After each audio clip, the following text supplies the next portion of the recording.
Welcome. Good morning, good afternoon, good evening, wherever you're joining us from in the world today. We are so glad that you're here to learn about the basics of podcasting with us.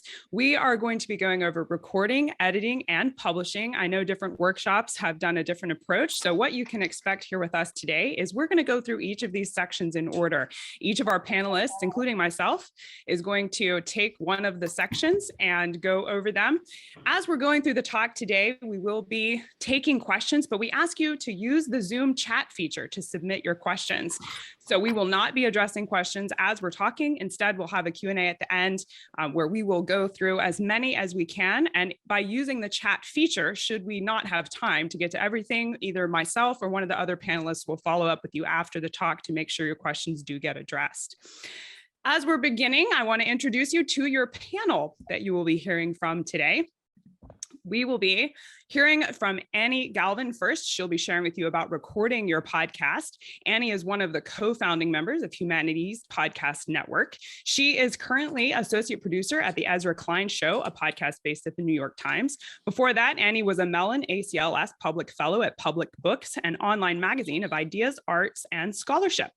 There, she co-created and produced the podcast Public Books 101, which brings together top scholars and writers to examine topics like the internet, the contemporary novel, and the transformation of human life into data. She has a PhD in English from the University of Virginia and lives in Charlottesville, Virginia with her husband and cat. Tristan Grunow will be up next, sharing with you about how to edit your podcast. He will be speaking to you from Oregon, right, Tristan? Yeah, so Tristan is a historian of modern Japan, specializing in urban, architectural, environmental, and colonial history, and is visiting assistant professor of modern Japanese history at Pacific University in Forest Grove, Oregon. As part of his commitment to academic outreach and making academic work more accessible to the general public, Grunow has hosted and produced several podcasts related to Japanese history, including Meiji at 150 podcast. I really hope I did that justice. And also Japan on the Record, the podcast where scholars of Japan react to issues in the news. And finally, you will hear from me. I'm Cassidy Cash on publishing your podcast. I'm a historian in the life of William Shakespeare and host of That Shakespeare Life, the podcast that takes you behind the curtain and into the real life and history of William Shakespeare. By the end of this session, you will learn about how to set up and record your first episode, how to edit, and how to publish. We are going to start today with Annie's presentation on recording. And remember, if you do have any questions as we get started, put them in the chat and we'll get to them after the presentations. Annie, you can take it away. All right. Hello, everyone. Thank you so much for being here. I know we all love talking about podcast production, so it's really fun to see everyone here on a Saturday morning. All right, so I'm going to talk about recording. And on the first slide, this is very important. You do not have a podcast if you do not have a recording. The first thing that I want to say is that, you know, we're all scholars. We all work in print, right? We know how to write in Microsoft Word.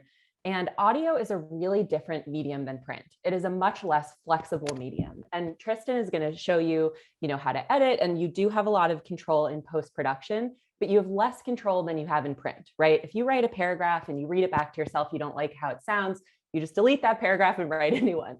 In audio, you really need to try to capture that good sound the first time around. The best way to have a good sounding podcast is to capture the cleanest audio. So that's what I'm going to be talking about with you today. Slide, please. Okay, so the first thing, we need some equipment. And that's what I'm going to talk about with you first. Next slide, please. So there truly is a solution for every budget. What I'm going to be talking about today is how to make a podcast essentially for free. So you can use a smartphone that you already have. There's also some kind of mid-tier equipment that we'll talk a little bit about. That would be, a podcasting microphone. And then there's really nice top-tier stuff. And I'll just say, based on my own experience, so the podcast that I co-created, Public Books 101, we made for free. We didn't spend a single dollar on recording equipment. And honestly, I think it sounded pretty good. I now work at the New York Times and they have all this really fancy, top of the line stuff. But to be honest, like Public Books 101 sounded pretty good. It doesn't sound as good as the Ezra Klein Show, but it's pretty close. You can go to the next slide. So basically, I would just say, don't feel the need to invest in super expensive stuff when you're just getting started. But you do absolutely need three things if you're going to be recording a two-way, like a back and forth conversation. First of all, you need something to record your voice with. And again, you can use a smartphone, which I'm going to talk to you about in a bit. And then, you can also use a microphone. And so we've put here on the slide the ones that we use. This is what we use at New York Times, this Fine one. It's about $90. And Cassidy and Tristan, I think, use either the Blue Yeti or an Audio Technica. So those are kind of mid-level, like beginner, but they do cost some money. Second, you need a way to talk to guests. So we're on Zoom now. You all have Zoom, which is great. There are also platforms. The two that come to mind are Squadcast and Zencaster, which are specifically built for podcasting. I will say that if you use one of those, you're going to want a microphone. If you take this really cheap smartphone route that I'm going to explain to you in a second, it's better to be on Zoom. And then finally, you need headphones. And if you forget everything that I tell you, please just remember this one thing. While you're recording your podcast, you absolutely need to be wearing headphones. And why is that? That's because you really do not want to be capturing your guest's voice coming at you through Zoom on your recording. I've had to edit that type of thing before, and it is absolutely excruciating. So please make sure that both you and your guest are wearing headphones. Next slide, please. Okay, so let's do it. So I'm going to walk you through, you have a great podcast idea, you've booked a guest, you've got your questions ready to go. How do we actually record this thing? Let's say it's my podcast, The Annie Galvin Show, and I'm going to be recording an episode with Cassidy. I've booked her. She's going to come on and talk about Shakespeare. What do we do? Okay, I need to make sure we each have a smartphone, we each have a Zoom connection, and we each have a set of earbuds. And I think earbuds are better than over-ear headphones for this purpose, which will be clear in a second. Slide, please. Okay, so we're preparing to record. So I email Cassidy and I say, okay, we've agreed, we're gonna meet at 11 a.m. on Saturday. Here's a Zoom link. I will say, please do record your Zoom call. You don't wanna use that audio, but it's really good to have backup. Second, we wanna make sure that Cassidy and I are both wearing headphones. And then, okay, so we're ready to go. Cassidy and I say, hey, good morning, how's it going? All right, we're ready to record. So what you do is you open up the Voice Memos app, which is the one on iPhone, but other smartphones have voice recording apps too. Slide, please. All right, so Cassidy and I are ready to go. So I'm gonna count us in, and we're talking on Zoom, right? And I'll just say, okay, Cassidy, I'm gonna count us in. I'll say 3, 2, 1, and then on go, we hit that red button. And you can see here, the numbers are moving up. We see a waveform, my voice is being recorded. So we're good to go. Now, this is really important too. If you're recording on an iPhone, and again, these have really good microphones. People at NPR use iPhones sometimes to record stuff. But the two best ways to capture good sound is either one, like I'm talking on the phone, like I'm just calling Cassidy after school in middle school. You want to hold it like this the whole time. Or the second one, we all have a lot of books, I know. So you want to build a tower of books so that your phone is about mouth level, but you want to move that to a 45-degree angle and about a foot away from your face. So trust me, I've tested every possible thing, and those are your two options. And this is why earbuds are good, because you can just take one out. So then we start talking. Hey, Cassidy, welcome to the show. So good to have you here. All right, slide, please. So we've concluded. I say, all right, thanks so much, Cassidy. This was a great conversation. Then we pause and I say, okay, time to stop. So we hit that red button. We're not recording anymore. Now, this is really important. Again, you don't have a podcast if you don't have audio files. This is the most boring and annoying part of recording, but you need to get that audio file from your guest. This is kind of just basic file transfer stuff. You can share, in Google Drive, we transfer Dropbox. The file's probably going to be too big to email. But my big piece of advice, do not hang up the Zoom call until you've gotten that audio from your guest, because Cassidy seems like a very responsible person, but she might say, I'm going to go to the grocery store and I'll send it to you after. She might forget. So I'm just going to say, Cassidy, let's just stay on the phone, send me that file. Okay, I received it. Great. Have a good day. Bye. Now we have two beautiful audio files, mine and my guests. We need to get them onto my computer. You can AirDrop or Google Drive. In a moment, Tristan's going to pick up where I'm leaving off. So I've created these two audio files through the recording. Tristan in a moment is going to teach you what to do with those files. But before that, I'm just going to conclude with some do's and don'ts. So Cassidy, if you could just hit the slide.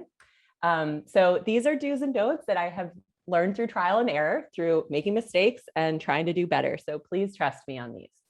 First of all, and this is probably the most important thing, you want to find the best space in your house to record. And spoiler alert, it is going to be the most upholstered space. So I'm in my office right now. It's a nice office, but it's probably the worst room in my house to record, actually, maybe other than like a bathroom. There are a lot of hard surfaces. I have a rug, but it's like a small rug. So it's not good. And when I hosted a season of our show, I basically sat on the floor of my living room on a nice carpet with the couch behind me and a bunch of throw pillows and blankets. And that actually captured good sound. So I would always recommend when you're getting ready to record, just test yourself in your office, see what that sounds like, then go into your bedroom, test that, go into your living room, and then listen back and you'll be able to tell, oh, hey, that second one actually sounds the best. So let's do it in the bedroom. It's a little awkward, but it's like, trust me, you really want to capture the best sound you can. Second, if you live with people, just say, hey, I'm going to be recording between 11 and 11:30. If you wouldn't mind just not like, cooking or banging stuff walking up the stairs. Do not let pets in. I love my cat Sherman, but he is not ready to podcast. He does not help. Slide. And then when Cassidy and I are on the Zoom call before recording, this is another tip that I learned from a former NPR producer. You want to do this and you want to ask your guests to do this, to just listen to the room. So we'll say, okay, Cassidy, let's take out our headphones and let's just listen for a second to the space. Maybe I'll say, oh, wait, I left a fan on in the bedroom. I'm going to just go turn that off real quick. Again, you want to create the best conditions for sound possible. Second, I love, I have these nice little hoops on, but you don't want to be wearing jewelry. If I were recording this way, my earrings would be banging up against the microphone. That sounds really bad. If you have like bangles or whatever, like not good sound. And finally, definitely put your phone in airplane mode. You don't want, grandma or someone calling while recording. Next, please. And finally, I would also warn your guest about this in advance. Please ask them not to be typing or, shuffling papers around while they're recording. That picks up really badly in audio. If you're hosting the show, you definitely want to have notes. You want to have questions ready and et cetera, but just keep those on your screen, just have it on a Google Doc or a Word document you can scroll through. And also during the recording, if Cassidy and I are talking and I hear, an ambulance go by, you really want to pause the conversation. And I'll just say, hey, Cassidy, that was great. Can you just pause for a quick second? I listen. Oh, my earring just fell off. And now the ambulance is gone. So I'll say, okay, Cassidy, you were just saying, and we resume. You can do some noise reduction, which I think Tristan will talk about, but not all. And then finally, just relax, have fun, be yourself. I think the best podcasts come through when you just kind of relax and really have fun with them. So that's what I've got for recording. I'm very happy. I know I kind of had to speed through that a little bit for time, but I'm very happy to answer questions if anyone has them in the question period. So that's how to record a podcast for $0. And thank you so much, Annie. Thank you so much. Yes, we will be taking questions at the end. So please use the chat feature. If you think of something or we're blowing past something really quickly, we're definitely giving you the fire hydrant version here of how to start a podcast. So make sure you put your questions in the chat. We will address them at the end. Tristan, tell us how to edit our podcast. All right, well, thank you. Continuing the theme of running a podcast for $0, I'll be talking about some kind of tips for editing and other simple techniques we can use to enhance the listenability of our episodes. I've been podcasting since 2018 or so. My Meiji at 150 series has 150 episodes. My more recent one has 55 episodes. So all told, I've put together about 200 episodes doing all of the editing myself. And so today I'll just kind of give you a glimpse into my editing booth and share some of the simple techniques that I've used in my own experience. And then offer a few invitations to brainstorm together about some ethical questions that arise when we are thinking about editing. And so I do very much look forward to a lively discussion, the Q&A, and to learning from all of my very talented panelists and everybody here as well. So first I want to talk about software. Next slide, please. There are a lot of software options out there. As Annie said, there's different price points. Again, we're going to focus on how to do this as cheaply and most cost effective as possible. And so I think the key, no matter what software it is you find one that works for you and you stick with it. And so next slide, please. The one that I use is Audacity. It's a free sound editing program. It's available there at the link there at the bottom. It's the one that I've used ever since I started podcasting. It's easy to use. It has a robust suite of editing tools. And best of all, once again, it's free. Next slide, please. But how does it actually work? And so this is actually my upcoming episode that I'm going to release next week. But this is kind of what the whole finished thing looks like once I've done all of the editing, importing all of these different tracks that Annie was talking about, inserting other types of background music, all these other B-rolls of background audio or footage or other types of news clips that I use. You'll notice here that I do everything in mono rather than stereo. Mono, I just think sounds better in earphones and also simpler to edit. Next slide, please. And so there's actually some videos that I've put here. And so this is how it works when you can kind of see how it all goes from side to side. And so you just kind of have to line everything up where you want it. And so when you're dealing with tracks from multiple sources or multiple tracks of different sound effects and other things, it's really just a matter of lining them up where you want them to go. But there are a number of other types of tools and other types of techniques that we can use to make our episodes as listenable as possible. This is about an 18-minute episode. All told, it's about 5 to 6 hours of work that I put in editing each one of these episodes, and you'll see exactly why when I go into some of these individual techniques. As Annie said, when you're recording, you want to wear headphones. Certainly when you're editing, you want to wear headphones as well, because even if you listen in your car, or maybe you don't listen on headphones when you're listening to your podcast, you will hear things in the headphones when you're doing the editing that you want to remove. And so how do we get to that finished product? And we can go to the next slide, please. And so in this example, right after importing, you're going to want to listen to them, find some things that you want to remove, and then actually sync up your tracks as well. And so in this one, if we were able to hear it, you can see there I'm identifying certain noises that I want to remove. In this case, it's ums and ahs or other types of breaths. I mean, those are things that happen very frequently when we're talking, but once you hear them a lot in an episode, and you hear them a lot in the earphones, they do start to get a little grating. So I'll actually go in and identify and isolate each of those individual breaths and remove them. In this case, that's the guest making a sound. Again, it's very common when we're talking, but when you hear it repeatedly in a podcast, it does get a little grating on the ears. So I actually isolate those and remove those as well. And then here I'm giving an example of actually syncing the tracks, right? I mean, it really is literally just moving them where you want them to go.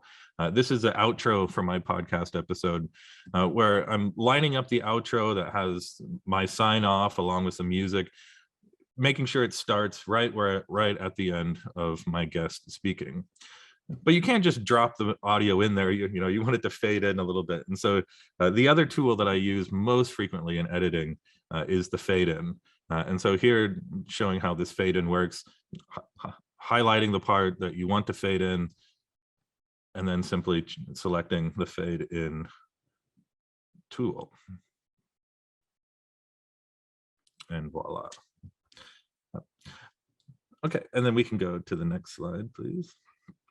And in this one, I'm isolating some background audio. As Annie was saying, if an ambulance goes by, or it seemed, here in Oregon early in the morning when I do my recordings, there's always a dump truck, something like that. You can't get rid of that. And so it's always best to start over. But you can get rid of some other background noises. Maybe you have a fan in the background or that you weren't aware of, or maybe you can hear some other white noise in the background. And we want to remove those things too. And so here in my intro track, even though I was recording in a studio, you could still hear a little bit of electronic noise. And so here I'm isolating that electronic noise and then using the noise reduction tool in Audacity. It doesn't get all of it. It gets most of it, and you can repeat it once or twice. I usually never go over 3 times because it starts to get a little warbled if you use noise reduction too much. And so use it sparingly, I would say. And certainly, looking forward to hearing other people's thoughts on this as well. And then go to the next slide too. And then finally, there's this question of ethics of editing. How much is okay to cut? When can we cut? Where can we cut? And this really is where I spend most of my time in the editing booth. Again, 5 to 6 hours just to put together a 15-minute podcast, because I actually go through with a pretty fine-tooth comb and remove a lot of extra noises or even ums and ahs. And so next slide, please. You can see I'm going to pick on my guest a little bit here. Here, this is him speaking, but he has a few ums and a few ahs and a few very loud breaths. And I always tell the guests when we're recording, we don't need a clean take. I'll go back and edit it later. But this is really where I spend most of my time, because I go in, I'll isolate the ah, take that out. In the next one, I'm isolating a breath, and so I'll take that out as well. And so people will come back afterwards like, oh wow, everybody sounds so articulate. I don't know if I can sound as good as they do. I have to remind them, well, that's because I'm actually going back and doing a lot of editing. But that does raise this question of how much is too much to edit. At some point we are kind of taking a person's actual words. I have had people ask, well, are you going to change anything that I say? Well, no, I'm not going to change anything that I could, but I'm not going to. But then there's also, some hosts will say, they'll just put the audio up completely unaltered, blemishes and all. And so I think that's something that you just have to decide for yourself. What kind of, what works best for you? The way I think of it is, as Annie said, we are all academics here and scholars, who do a lot of written work. We wouldn't just write something down and put that out in the world either. And so I figure it's kind of my responsibility to put out a polished product for the guest and or for the audience. And so I think about it the same way as that I would editing any sort of my printed work. And I go back and edit the podcast here as well. But this does raise some questions that is important to consider. And so I think that really just, as with any of these things, decide what role you want to play as an editor, and go with that. Okay, and the next slide, please. All right, and then I'll hand it over to Cassidy. Thank you. Thank you so much, Tristan. I know a lot more about editing. You're absolutely right with the ums and the ahs and the pauses. We all do them. So if you're being a podcast guest or even a host, don't worry about that. The best phrase is, we edit this in post. We fix it. Not a problem. So now that you have gotten started, you've learned how to record your show, you've learned how to edit your show. Now, what do you do with it when you have this finished thing that you need to manage? So that's what I'm going to talk to you about today. We're assuming that you've done the planning for your show and you've done all the background. So the first step in promoting your episode is to give it a home where it can live. Now, this is typically a website that you control. If you're working for an organization that has a podcast that you're running, this could be your organization's website, or it could be your own personal website. This is my website for That Shakespeare Life, but it needs to be a place where you can put some bonus content that you can't share on the audio. For us as a history podcast, this is usually archival images or things that are from the time period that are very visual. The show notes are a great place to put that kind of content as a follow-on. During the audio of your show, you will invite your listeners to go back to the show notes, and it typically has a specific URL that follows a format. So every single one of our podcast episodes is at CassidyCash.com/episode number. And you say this on the audio of your show to tell people, hey, go check out the show notes. There's extra stuff there that you will want to see. So when they get there, here's some of the things that you should include in a set of good show notes. Firstly, you want to have a good cover image. This is a graphic design that appears at the top that tells people what they're going to be hearing about. You can use software like Canva that provides free templates so that you can get that professional look without needing to be a professional graphic designer. You also want to have an introduction to the episode that explains the backstory. Do not make your listeners do their homework to show up and listen to your show. If there's any history or context or information about the guest that would be important for them to have on board before they listen to your show, the introduction is where you would want to include that content. If you're doing an interview-based podcast, your show notes need to include information on your guest, along with relevant links to the guest's website, or if they recommend resources or say, hey, this book would be great to check out.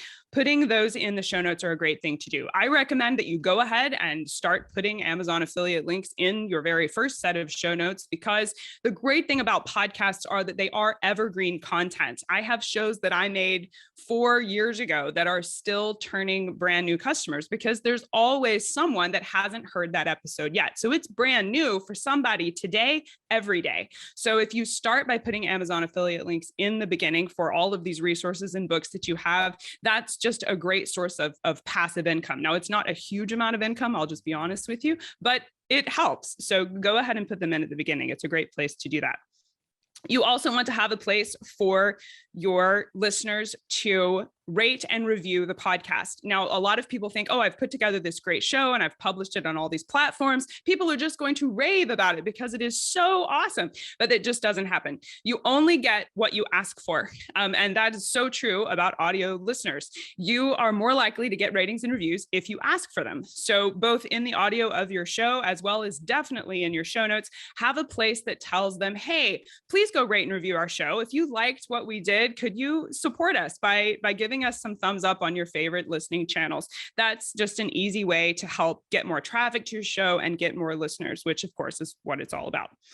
You also want to have a place for them to leave comments and engage with the show. On your show notes, you need to have that engagement. You need to have people participating on the show. This drives up your traffic, gets more eyeballs on your show. So definitely have a place for them to put comments. And again, ask people to comment. Just if they have questions about the show, if they want to tell you something that they learned, invite them to do that and have a place for listeners to engage in your show. Next, you also want to have a lead magnet in your show notes. Now, social media has taken us a long way in making word of mouth marketing digital, but word of mouth marketing is still what it always is. It's getting people to talk about your show. Now, whether you do that online or you do it in person or you do it at conferences like this one, where we're letting you know about our shows just by being here. All of these things are ways to get word of mouth marketing out there. Now, this lead magnet is a way for you to stay in touch with people that are interested in your show and attract an audience. So while social media does a lot, email is still king. So if you're looking for how can I convert listeners into customers, which you should be, right? The podcast is a marketing avenue no matter what organization you're using it at. It is a way to spread the word about how to bring in customers. So it's called a lead magnet because a lead is a potential sale and a magnet is something that attracts them. For podcasts, a lead magnet could be a wide variety of things. For us as a history podcast, this usually takes the form of a short history guide where we are taking them just a few steps beyond what was in the audio of the show with some detailed notes and some bonus history information and some extra resources we didn't include elsewhere on the show. And you invite people to download that, and now they're on your email list. It's free, and you're just giving them the free content in exchange for their email. You can try one out at CassidyCash.com/episode 154. The purpose of a lead magnet is to wow your listeners. You want people to want to be on your email list, and you're priming them to want to shop with you because you're giving them away something that is so awesome. They're going to go, wow, if the free content is this great, what must the paid content be like? I really want to keep engaging with this. And try to remember that even though you're a beginner, you are a professional as long as you act like one. And so in everything that you do, everything that you're putting out, everything that you're editing, you want to be a professional from the beginning, and you are. Don't wait until you have this huge following to say, oh, I'm a podcaster now. No, you're a real podcaster from the day you put out your first podcast episode. And you need to have that mindset of, I am doing this intentionally. I am running a business with my podcast. I am promoting my organization, museum, or university with this podcast. And you put that hat on with everything that you do, including your lead magnets. Now, what you learned earlier in the recording session today, you learned that your setup, both how you record it and how you edit it, matters and plays a role in this professionalism. And remember that when you turn on the mic, you're not just sitting there talking because it's fun, even though, let's be honest, podcasting is an absolute blast and talking with people is an absolute blast. But you are a professional podcaster. So you want to have your strategy, including your marketing and your overall reach, clearly in mind as you make decisions about your content and your show. You can use social media to get the word out there. And some ways to use social media as your word of mouth marketing includes creating good social content. But don't freak out about that, because it doesn't mean you have this other set of job that you have to do in addition to running a podcast, which is quite a behemoth of a thing in itself. Instead, you can use your show's content to create your social content. This could be snippets from your show. This could be audio snippets, video snippets, quote graphics. Again, Canva is a great place to very quickly create something that looks great and can go out. The most important thing with your social content is to be consistent. In fact, the most important thing with your podcast is to be consistent. Put episodes out regularly and don't miss it. Push social content on a schedule that's predictable. The more consistent you are, the more effective your social media marketing will be. There are some tools that will make this easier for you to do, like Canva and CoSchedule. Now, those are the ones I use, so that's what I mentioned. But again, if you Google like social scheduling tools, there's just tons of them, and you can use the one that works for you. Some sources of social content that are pretty easy and things I would recommend that you track include Chartable. If you're not already, you should be checking Chartable for where your show is ranking in the world. It's really fun because even if you only rank in the top 50 one time, you can say that for the rest of your podcast's history. You can say, I ranked in the top 50 for history on Apple Podcasts. And doesn't that look pretty on a sales page? So make sure that you're checking these things to be able to gather yourself a little arsenal of marketing material that you can use when you need it to convert your listeners into customers. Another helpful grab, especially as a new podcaster, is to check Apple's new and noteworthy podcast. When you first launch your podcast, you are much more likely to rank in Apple's new and noteworthy section. If you take a screenshot of that when your podcast appears, again, that is something that you can keep and use on your sales page in the future. So that's a couple of places to be watching. So, okay, Cassidy, you've told me that I need to create good social content. I need to be telling people about my show, but how are they listening to my show in the first place? Did I mention that? So the way that you get that actually out there is through a podcast hosting platform. And just like social platforms or scheduling platforms, there's just a ton of them out there. They all have different benefits and different price points. So you're really going to have to look at what you think you need, because again, you're running a business as a podcaster. So you get to decide which features matter most to your goals. I use Libsyn. I know some of the podcasters on our panel use different ones. There's not good or bad, but what the podcast hosting platform does for you is once you have your edited show, you can upload it to this hosting platform, and the hosting platform handles distributing it everywhere. So you don't have to individually upload your episode to Apple Podcasts and then do it to Google Play and then do it to, iTunes. And you don't have to do that. Your podcast hosting platform will do that for you through a series of RSS feeds. So you put your RSS feed in there and it says, okay, I'm going to send it out there. There's some setup. Libsyn, I know in particular, walks you through that with a series of prompts and clicks. It's not hard at all. You just kind of follow and get it out there.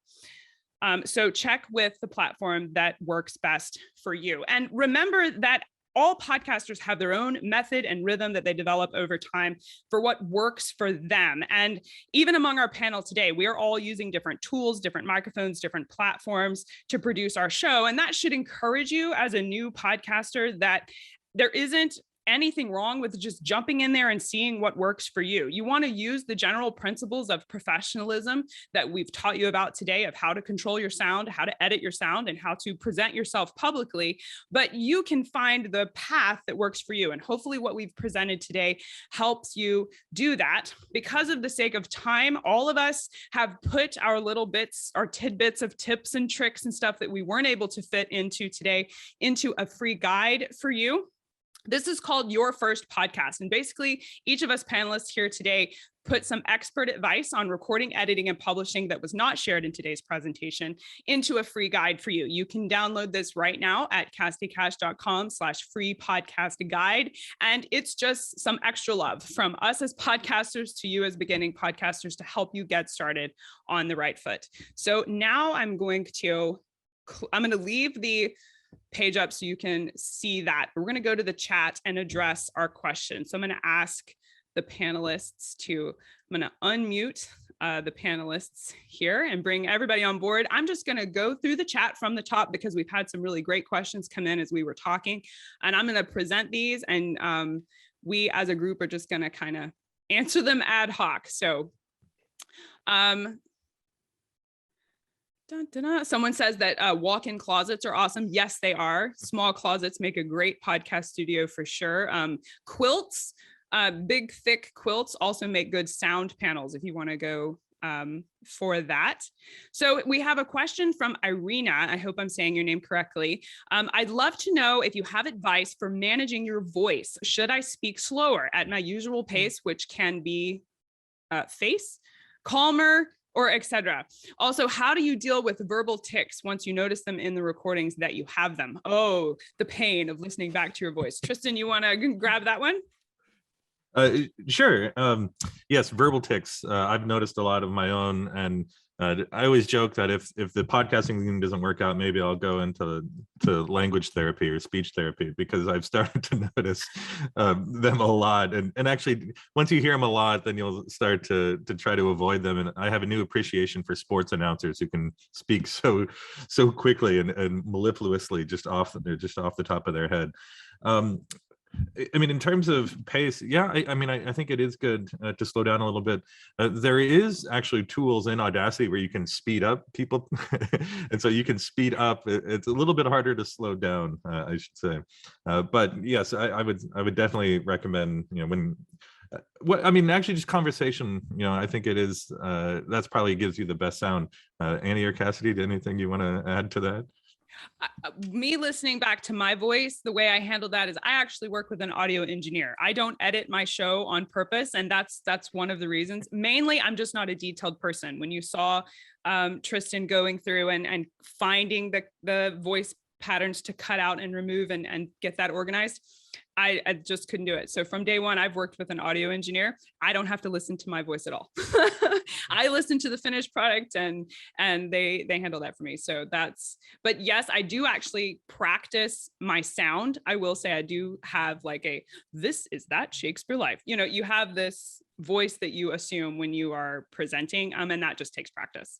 Annie, did you want to comment? Yeah, I would just say that editing podcasts, it's really interesting. You learn a lot about the way that people talk and sort of the rhythms. And I think for me, listening to myself, it's really made me kind of think about how I talk. And I think listening to yourself, it's painful, but it's interesting. Like I do a thing where I'll be almost done with a sentence and then I'll say something and then I'll go right into the next sentence. And that is the absolute worst for your editor. And so now when I do stuff that's going to be recorded, I'm not really doing it right now, but I actually think more purposefully about each sentence. So you can learn a lot that way. But yeah, let's go to the next question. Annie, the next question is for you. This comes from Abigail Bakay. I think that's how you pronounce the last name. It's a recording question. What's the best way to record yourself and guests when you're both in the same room, not on a Zoom call? Oh, that's a great question. I honestly, I think if you're going to do that, you're going to need to get a microphone. Like, I think this type of microphone could work, but you're probably going to want to get a microphone that has more, I don't even know the technical term, like more surround stuff. But to be honest, I think if you're using cheaper equipment, I don't think recording in the same space is a good idea. Like if you go into the New York Times studio, they can do that. But like, I would honestly just recommend doing it over Zoom, because then you're each in your little sound cocoon. So unless you want to invest in a really nice, like surround sound capturing mic, I don't know. Someone else, maybe if anyone else has an idea, feel free to jump in. This is only going to be this is only going to be halfway helpful because I can't remember the actual name, but I will follow up with you, Abigail, after this to send you a link to this microphone. But you can search on Amazon. There is a microphone that's like a handheld microphone, and it's a two-way, and it's designed for field recordings. So if you're going out on site somewhere, like reporters that you see going to Iraq or these war-torn areas where they do not have the option of setting up a podcast recording studio to capture the audio. It's less than $200, but it looks like a TV remote with weird little antennas, and you hold it, and all it does is capture audio, and you can hold it right out in front of you, and it has the right angle to capture both you and a guest. You are probably, to Annie's point, not going to get the same smooth audio sound that you can control in a more condensed environment. But if there's no other way to capture the audio, and you're like, no, I must get this conversation, something like that would be great to use in that environment. So we have some lamenting about Audacity versus Hindenburg. I will leave y'all to that. Tristan's podcasts have great intro music. What's the copyright policy, and how do you choose music? That's a great question. I avoided all of that by playing it all myself and recording it all myself and writing it myself, basically because I didn't want to have to worry about copyright music or copyright or things like this. True DIY. I do use a lot of YouTube clips though for my news podcast and the news clips. I looked a lot into fair use policy, and some of that is covered by fair use. As long as you're taking it and commenting directly on it or altering it in some way. And so if it's a news clip or audio or something like that, I think we covered by fair use for that, especially because I'm not monetizing my podcast at all either. I think I can fall under fair use for that. But I also don't use actual song clips very often. So maybe if Cassidy or Annie have thoughts on that. I would say, honestly, it can be really fun to find someone to do your theme music for you. I luckily live with someone who knows how to use, who's like a musician, and we collaborated on our theme music, and it was so fun. And I think, if you're at a university, it's something you could maybe pay like a music student to do, because that way, it's a little bit more work, but it's fun. It's like good composing experience for someone. And you can really I think theme music is really important to kind of creating the aesthetic identity and sort of setting the tone of your show. So there's a lot of, I put in the chat, there are a lot of sites that give you free music, but I remember going through them. I mean, I'm a music person, so I went through all of them and I was like, I hate this is horrible. And then I was like, let's just make it. And it can be a fun, creative project. Absolutely. I would add, since I do monetize my podcast, my podcast is the foundation of my business that I run. I have to be very careful about the sound that I use. So if you are going to hire a student or hire an artist, know that the way creative licenses work, if an artist produces a piece of artwork, they own it and they own the rights to it, and they don't have to do any kind of paperwork surrounding that. It's theirs. So even if you get a student to make a song for you, which is a great idea, do make sure, if you're going to monetize your podcast, that you get a distributing license from them, which is a paperwork you can get from somewhere like LegalZoom or other legal websites. But if you are going to monetize your show, you can't just use it because a friend you have agreed to make you that sound file, because they do own it. And at some point they could get a burr under their saddle and come back to you and say, well, I'm now wanting royalties from your now famous show that wasn't famous 2 years ago when I made this for you, and things like that. So for our show, I worked with an artist on Fiverr to create my intros and outros, but they specifically used royalty-free music that I independently confirmed was actually royalty-free. So you have some options like that, but definitely if you're going to monetize your show, be very careful about artistic license and only use music you're absolutely certain you have the right to use. We have a couple other questions about royalty-free music, which I'm going past because I feel like we addressed that, but ping me again in the chat if you feel like you have a clarifying question. Here is a question from Tiff Graham. Are there free hosting podcast platforms, and what could be limitations? Annie, do you want that one? So we initially posted ours through WordPress. We partnered with the Columbia Library and their person did that for us. I will say it was really frustrating.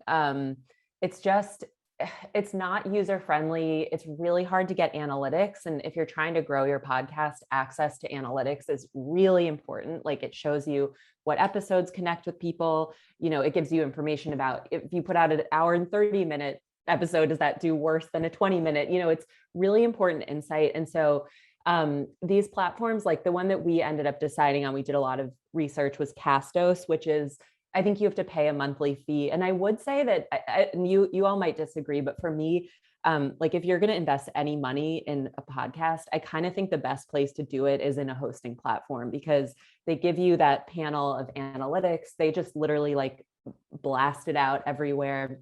It might be a monthly fee, but I think the Castos is like $15 a month. That does add up, but it's, in my opinion, it's worth it. So I don't know of any completely free podcast hosting platforms, but I will echo what Annie said there. You got to think long game on your podcast, because right now it's like 1 episode, 5 episodes or whatever. Once you're 200, 300 episodes in, you don't want to have to go move all those episodes off of your free hosting platform onto a paid one, because the paid one has better features. Libsyn accommodates that range of I'm a beginner versus I'm a pro by starting out with a lower tier platform when you're just getting started. And then the more episodes you upload, the more data you're using, it does go up, but it unlocks additional features. So it's set up to kind of grow with you, where your beginning price is intentionally lower when you may not need some of the more professional features. I would suggest going with something like that can grow with you, because you don't want to have to redo your work because you've decided to change platforms. So when you're deciding which one to go with, think about which one would I want to be on if I am this hugely successful podcast that has everything I want it to have. Where would I want to be? And make the decision more about that than where you're at in the beginning. The next question. Oh, sorry. Oh, I was just going to say, I have seen some podcasts hosted on SoundCloud and YouTube. Although, like Cassidy and Annie were saying, I mean, growing from there is a little bit more difficult. But I mean, that is one free option, but it just limits the accessibility in terms of who can access your podcast and where they can listen to it. And if you go that route. Absolutely. The next question is, how much does an audio engineer cost, and how do you find one? I will answer that one, since I mentioned using an audio engineer. I found my first, the guy I work with now, I've worked with since the beginning, but he was on Fiverr originally. And I sent episodes out to like 10 different people on Fiverr and had them give the episode back to me. And I listened to the edits that I liked. And I said, I really liked the way, not just the way the final product was, but I like the way the working with that person was. He understands my instructions. He can follow my direction, and he's making the podcast sound the way I want. We are meshing well together. And so I worked with him. He's now running a professional editing studio and is off of Fiverr, but I'm still working with him. So I actually don't know if I have the grandfathered in Fiverr price, even though he's moved off, but I pay about $45 an episode for an easy edit. If it's more complicated, if the guest has a lot of those background noises and issues you've got to deal with that Annie so very helpfully told you how to avoid, then the episode edit is more. But that's about what I pay. And Fiverr was a great place. There's tons of people that will do it. Agencies, I will say, they will charge you close to like $200 to $300 an episode to edit your show. Definitely not beginner friendly in my mind. So if you're thinking you want to work with somebody, I would work with somebody on Fiverr to get started. And take the time to sort of interview and investigate somebody that you feel like you can work with long term. I had personal success with that approach anyway. Do you, Tristan or Annie, is that good? Okay. Someone is mentioning that Zoom Recorder has plural mics. They do. I record my show on Zoom, and we split the audio into 2 tracks. And I've done that from the beginning. Again, Matt, my editor, he does have to do some overlays because of Zoom, but that we've got great sound that way. Directional mics, figure 8. These are, gosh, you guys are so awesome. We have such a great group here today. Okay, here's another question. Doesn't that Anchor FM require one to edit their podcast too, or can you edit elsewhere and upload there? I have no experience with Anchor FM. I'm not sure, but I remember when we were looking for a platform considering Anchor, and I can't remember, it might have been that. It's like they're kind of trying to basically provide like a 360-degree like podcasting suite of stuff. And so it might be more than you want. There were some like weird drawbacks that I remember with Anchor. I unfortunately can't remember at the very moment. I think that it can be great, but it has some drawbacks. So I would really recommend kind of like what Tristan and Cassidy have been saying, just really just kind of research, make a spreadsheet and like, figure out like what the price is, what features they offer, what the drawbacks are, and then like think about it and choose, because there are a lot of options, but depending on your shows, some might have more stuff than you really need, and you'll be paying too much for something you don't need. For the sake of time, this is going to be our last question, and we can each take a turn answering it, because I expect us to all have different answers to this question. But again, if we have not addressed your question by this point in the Q&A, remember that by posting it in the chat, we're going to have a copy, and one or all of us will definitely follow up to give you our thoughts on your other questions. So we will make sure that they get answered. The last question is, do you have thoughts on podcast length? My students are debating how long podcast segments could be. And I'm just going to go in order of the way y'all are appearing on my screen here. Tristan, you'll go first, and then I'll answer it. And then Annie, you can share yours. Yeah, that's a fantastic question, and one that I've thought about a lot myself in my different series. So my Meiji series, each of those was about 30 minutes. But even then, students said those were too long. And so my more recent one is 15 minutes. And I was actually modeling that on the NPR Up First podcast. 15 minutes, really concise, really straight to the point. And you can listen to it in chunks. Somebody in the chat mentioned Rogan for 3 hours, but nobody wants to sit there and listen to a 3-hour long podcast. I certainly don't want to edit a podcast that is that long. That's a feature film, not a podcast. I stick to the 15-minute range because I think that's a much more bite-sized chunk for both production and listening. On our show, I picked the length of my show based on how much time I had to record. I chose, I had, just the way my setup was here, I had 30 minutes to conduct an interview, and then I had to be done. Just the other things I had going on, I didn't have time to just open it up and have this big long thing. So that means that on average, our show is about 15 to 20 minutes long after we edit everything and add in the filler. We liked that approach. We did call our show a short form podcast, but it worked well for us as a history podcast because it allowed the listener to get kind of a single dose of a great topic that we then could naturally follow on with extra guides or the kind of lead magnet content that I told you about, where we really had the opportunity to engage with people beyond the show because our show didn't cover it exhaustively. There was always something else that we could share, and that setup worked well for our listener because they didn't have to sit there and listen to a long thing. They could get some helpful information in a short bite. It also worked well for us because we had somewhere to put the extra info. So our show too is a 15 to 20. I do have, if you go and listen to me, there are 1 or 2 episodes that are an hour long, but that's rare. Our show is generally 15 to 20 minutes long.